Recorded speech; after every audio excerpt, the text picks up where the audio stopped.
In this installment of my Bookish Week, I will be reviewing the book Know My Name by Chanel Miller. I wanted to let you know in advance that the content of my discussion may be inappropriate for young viewers or your children if there are any parents watching. I wanted to, again, announce trigger warnings for rape and sexual assault. And I'm not going to go so far into the book that it's going to be explicit, but I wanted to let you know that in advance in case you want to watch the review but want to wait until children are not in the room or after bedtime, or if you simply don't want to hear the details of the book. So just wanted to let you know that in advance.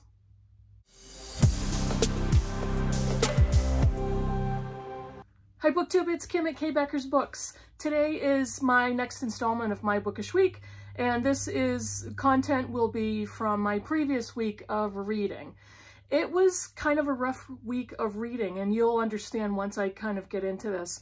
I only finished one book this past week. I've got a ton of books on the go, and I'll show you those in a little bit.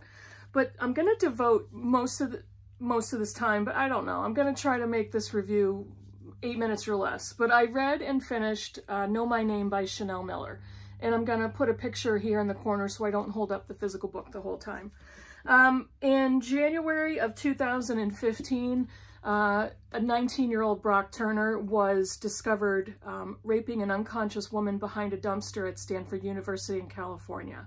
At the time, that victim of rape was designated as Emily Doe. And the story got an enormous amount of media attention and commentary and discussion, especially when it was discovered that Turner, after being indicted and convicted of 3 counts out of 5, was given a sentence of 6 months, and he served half of that time, 90 days. In September of 2019, last year, the book Know My Name came out, and we finally discovered that the name of the woman who was discovered behind the dumpster being raped by Brock Turner is Chanel Miller. The book Know My Name is unique because this is the story of a woman who wanted to get her name out there, wanted to take back her power after this event, and wanted to make her name primary in the memory and the history of this rather than the perpetrator's name. So I wanted to quickly, I have a bunch of tabs, but I wanted to just highlight a couple of things that I noticed. One of the first quotes that I highlighted, and this is the hardcover version on page 67, she writes, "The moment I was violently dragged into his story, my story stopped. When I was finally out of his hands, or rather when his hands slipped out of me, I was released back into my life. But it was during that brief passing over, that period where he took the reins, where I lost everything." And what I found so poignant is that after this event was broadcast throughout the media, she was nameless, and she was only known as Emily Doe. Now, the media does that for sexual assault victims in order to protect their privacy and protect the details of their traumatic event, because they don't want to advertise names due to whatever feelings of a survivor of rape needing privacy, needing that dignity. The media has, in recent years, handled it by not advertising a name. What I think is so powerful about the book is the fact that Chanel Miller claimed that power, and she took that story over for herself. And his name was all over the place. His name and picture was all over the media, and it's almost as if his story was forefront in the minds of media viewers and consumers, and she changed that. Chanel Miller was a young woman at 21 or 22 who had already graduated college. She did not attend Stanford University. Turner did. He was a 19-year-old freshman or sophomore. And she was simply there to go to a frat party with her sister and a friend. And like many of us have done when we've gone to frat parties, we enjoy ourselves, we drink, we party, we socialize. Sometimes we overindulge and we drink too much and we get drunk. But she was with a couple of other friends. Eventually, she drank enough to the point where she blacked out. She was completely unconscious. when she was found being raped behind a dumpster by 2 Swedish graduate students who were riding by on bicycles. And further on in the book, she discusses their presence and what they did to save her. She believes that they saved her life. And they basically stopped Turner in the middle of the act of raping Miller. They chased him down, tackled him, and held him there until the police could get there. So Miller was unconscious through this whole event and has absolutely no memory of what happened to her while it was happening. She only discovered the details of her rape in the media, and she ended up in the ER immediately because the 2 Swedish grad students called the police. She received help, was brought to the emergency room. And it wasn't even in the emergency room where anybody even detailed to her why she was there, what happened to her. She only discovered it in bits and pieces, and nobody actually ever came forward and sat down with her and said, we want to discuss with you the events of that evening, and we want to tell you what happened. They didn't give her that support, and they didn't give her those details. She had to figure that out on her own and find that out from third-party sources, which I thought was abominable because, if anything, she needed the utmost in support to process that trauma and to process the memories that she didn't even have. Much of the book details the court trial and the court proceedings that happened after the event. And like I said, Brock Turner received a sentence of 6 months. He served 90 days. It was a travesty at the time, and I remember when this happened. I remember when it came up in the news, and I was so disgusted and repulsed by the events of his crime and his trauma that he perpetrated against Miller. But what's even more enraging was how the authorities treated her, how the court system treated her.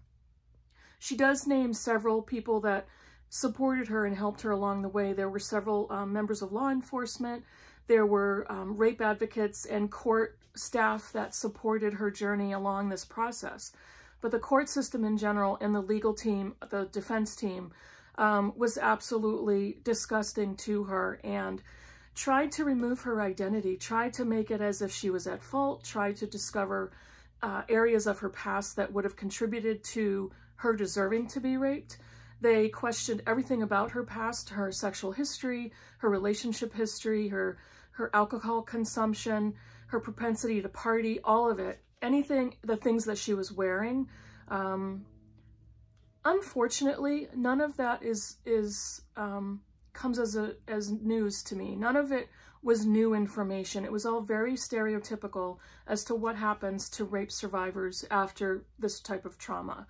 They tend to get raked over the coals in the law system and the court system.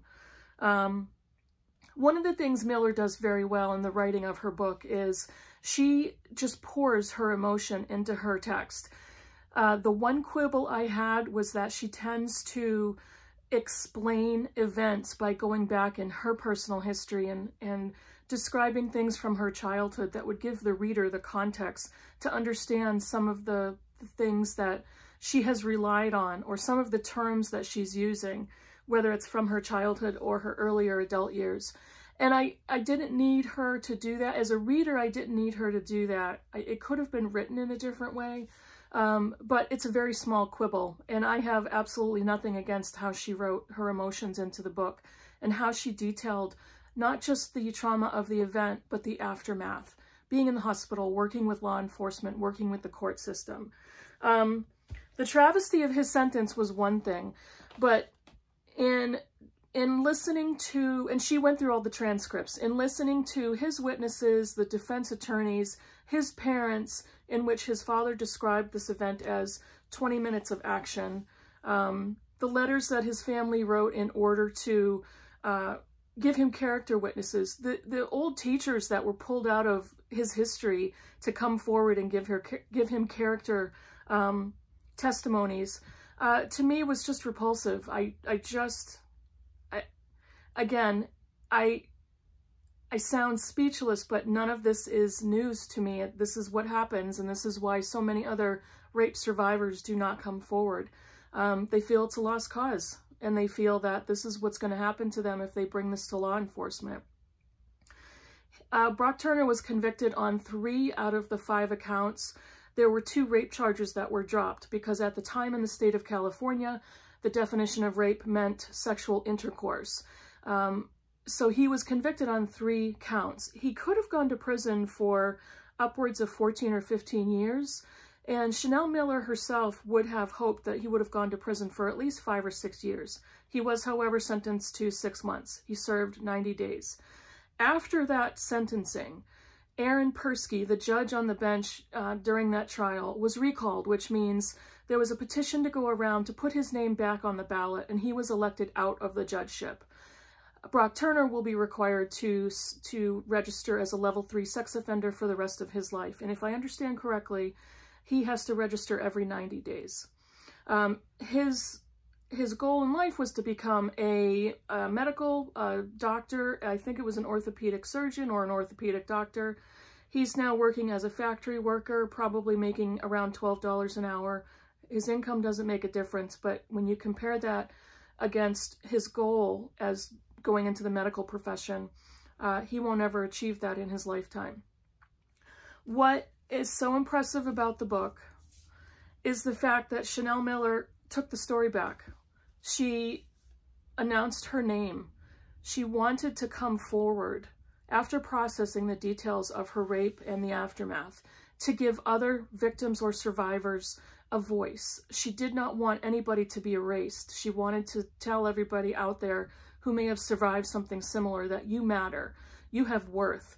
Your safety and your mental health is crucial, and you deserve to fight for what you deserve. You deserve to bash the stereotypes, to crush the stereotypes of rape victims and how they and we are treated in the court system. She absolutely did that by publishing this book. Because of this case, the state of California has redefined the definition of rape to include digital penetration.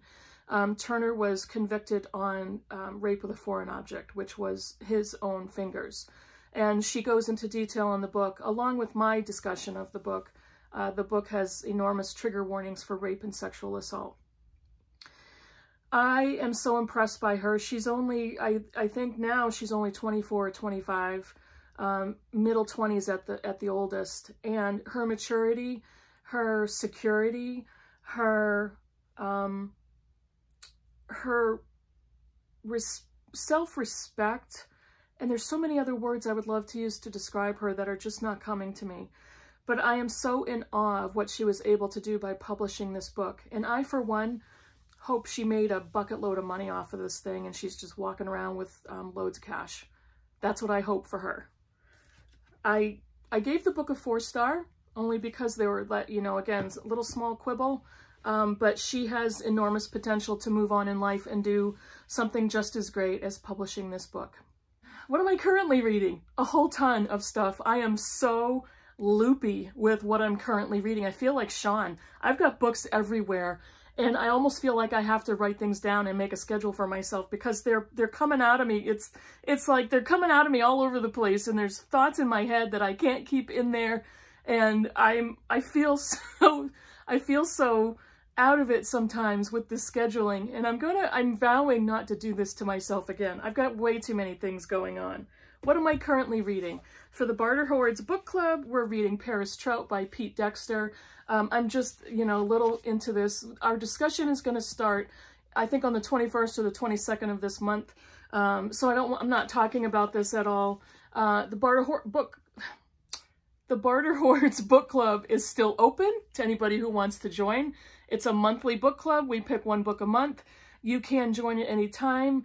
I will link Robert's video down below, and you can follow that link to ask to be entered in the Voxer group.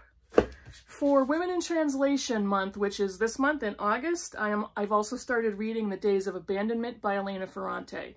Another disclaimer, we read this for the Critical Chicks book group years ago, and I thought it was trash, and I don't think I finished it. I think I probably got a little more than halfway through, and this was not a hit in book club. However, after reading her Neapolitan Quartet, which I loved, I wanted to try this again. And I'm now older and wiser and longer married, so I thought, you know what? I'm going to try it. This is translated from the Italian And let me see who the translator is, Anne Goldstein. So that's for Women in Translation Month.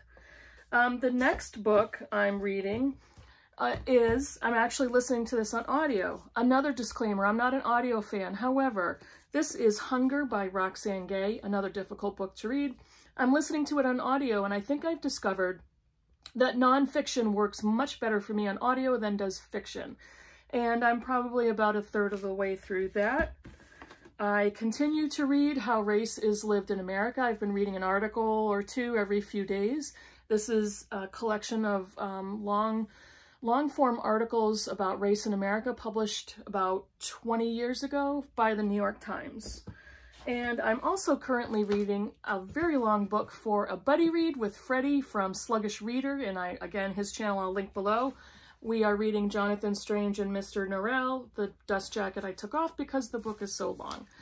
And this weekend is our first check-in, and we're reading 2 chapters a day for 5 days a week, so we're reading 50... I can't do math.